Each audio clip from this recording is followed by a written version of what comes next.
आज आम्ही वाघोलीतील संस्कृती या शाळेमध्ये आलो होतो।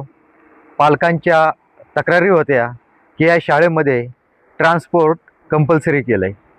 म्हणजे जे विद्यार्थी ह्या शाळेच्या जवळ राहतात त्यांना देखील शाळेच्याच बसने प्रवास करावा लागतो आहे। पालकांची इच्छा होती किंवा पालकांचं म्हणणं होतं की आम्ही आमच्या विद्यार्थ्यांना, आमच्या पाल्यांना आम्ही स्वतः शाळेमध्ये सोडवू शकतो किंवा आम्हाला ते सोयीस्कर, आमच्या घरापासून जवळ अंतर आहे, तरी देखील हजारो रुपये फी देऊन या शाळेचीच स्कूल बस वापरायची असं एक कंपल्सरी ह्या स्कूलने केलं होतं। स्कूलच्या मॅनेजमेंटशी आम्ही बोलल्यानंतर त्यांनी देखील आम्हाला हे सांगितलं की ही आमच्या शाळेची पॉलिसी आहे आणि ट्रान्सपोर्ट घ्यावंच लागणार आहे। कायद्यामध्ये किंवा कुठलाही असा गव्हर्नमेंटचा GR नाही की विद्यार्थ्यांना शाळेची स्कूल बस ही कंपल्सरी आहे।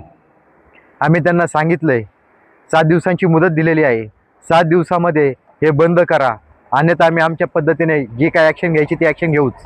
त्यानंतर ह्या शाळेमध्ये आम्ही आज गेल्यानंतर आम्हाला एक गोष्ट जाणवली।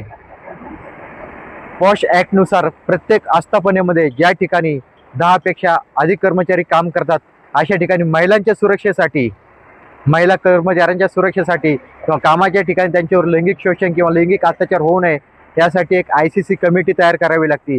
त्या कमिटीबद्दल आम्ही मॅनेजमेंटशी विचारल्यानंतर आम्हाला ओढवडीची उत्तर देण्यात आली। आमच्या इथं कमिटी आहे, त्यांना म्हटलं बोर्ड कुठं लावला आहे, तो बोर्ड दाखवा। आम्ही तुम्हाला दाखवू शकत नाही, त्यासाठी तुम्ही आम्हाला अर्ज करा, नंतर आम्ही अप्रूव्हल घेतो वरिष्ठांकडून आणि मग तुम्हाला आम्ही तो बोर्ड दाखवू। या ठिकाणी तसली कमिटी वगैरे काही अस्तित्वात नाही आहे। अतिशय बेकायदेशीरपणे हे कृत्य शाळेचं चालू आहे।